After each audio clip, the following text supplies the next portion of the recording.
Hey, what's up, guys? Welcome to the Honest Youth Pastor YouTube channel, the channel that helps believers hopefully use biblical discernment in all aspects of life. I want to do a really quick video. No edits, no flashing, nothing, no extra video, just a real quick video about the most recent sermon review on John Mark Comer. Now, I've said this before about all the sermon reviews we do. The sermon reviews are specifically about that sermon, and the person that we're looking at does obviously have a part in the sermon review because they're the one giving the sermon. But by and large, what we're looking at is the content of the sermon.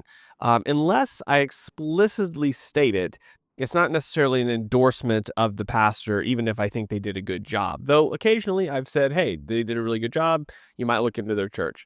Now, there's three things with the John Mark Comer sermon review that I want to mention. Firstly, in previous sermon reviews, anytime somebody uses lots of quotes, I think most of the time said, hey, we should probably check where those come from. In this particular review, I did not do that. And I saw in the comments of the actual review, somebody went through and checked all of the quotes that he used, and they were all from Catholic mystics.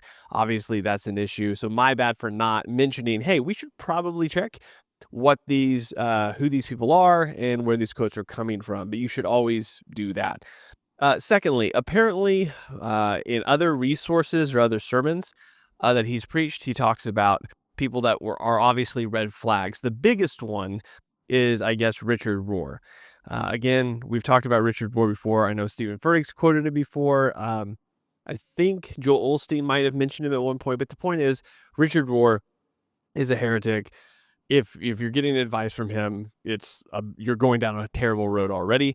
But he didn't quote Richard Rohr in the sermon review, and therefore, me not knowing anything about John Mark Comer, didn't know that he had connections to all of these people. I thought I was fairly clear at the end of that sermon review. I rewatched it to make sure that he didn't really exegete the text, though he kind of did to form a foundation for his contemplative prayer sermon. And that overall, I thought he did a fairly good job of building out this idea of contemplative prayer. But again, not been in any churches that really talk about that a whole lot. And some of the people that have DM'd me about it have been, talking about how, the churches they were in that did this, it led to a lot of like Christ consciousness talk, which again is connected to Richard Rohr. So I just putting this video out. I typically wouldn't do this, but I felt like there were so many messages that I got about this guy that I thought just to be open, honest, and transparent. The sermon itself was decent. I think I even at the end said that. Not the greatest, but decent. But obviously, if you look further into John Mark Comer, there's some red flags and concerning issues. So I don't want it to come off as some sort of endorsement, even though I've stated 1,000 times in this is about the sermon itself and not the person we're talking about. It apparently came off to a large number of people that it was some sort of endorsement of John Mark Comer, which it's not, just so we're very clear. I want to make sure as we go about this, and this will be the last point here, as we go through these sermon reviews, I want them to be helpful, obviously. I wouldn't be doing them if I didn't want them to be helpful. And this is just part of the process. When we first started doing these reviews, I didn't even have any criteria. We added that criteria in order to make it more beneficial and more structured.